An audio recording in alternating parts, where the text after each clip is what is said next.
oral questions, questions orales. The honourable member for Halifax.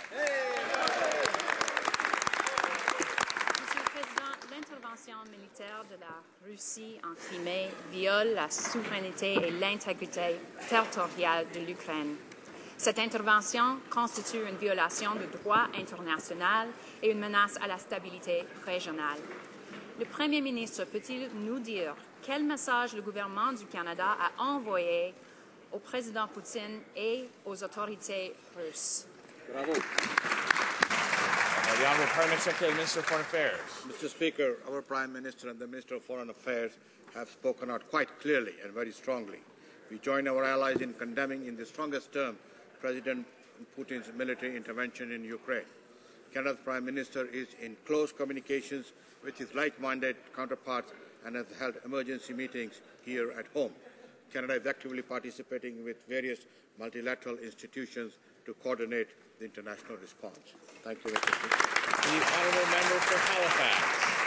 Thank you. We on this side of the House stand with the government and with Canadians who are condemning these very troubling actions. Mr. Speaker, the Russian Federation's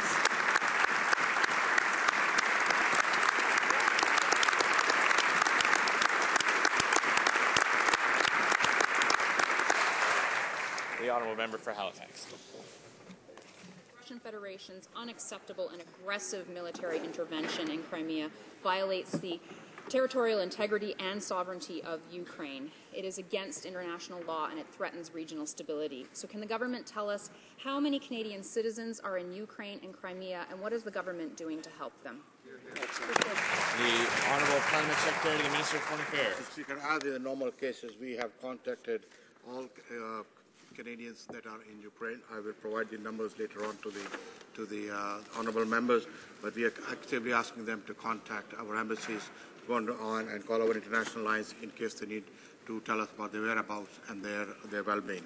Canada takes seriously the concerns of citizens in that region and will continue working with them to ensure their safety if they wish to return out of Ukraine. Thank you, Mr. Speaker. The honourable member for Halifax.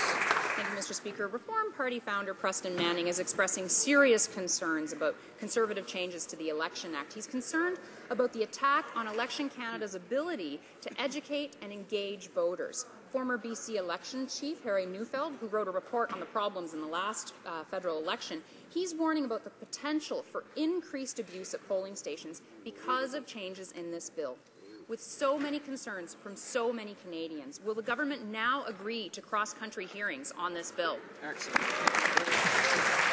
The Honourable Minister of State for Democratic Reform. Well, of course, we welcome Mr. Manning's comments, also in their entirety, which I will read. This legislation, which is a commendable democratic initiative, seeks to eliminate those practices, robocalling, misuse of vouching, misuse of elections contributions, etc., which discredit elections and parties associated with them. It also seeks to strengthen enforcement of electoral law by separating the role of Elections Canada and making it the sole jurisdiction of the Independent Commissioner of Elections Canada under the Director of Public Prosecutions. We certainly agree with Mr. Manning on that.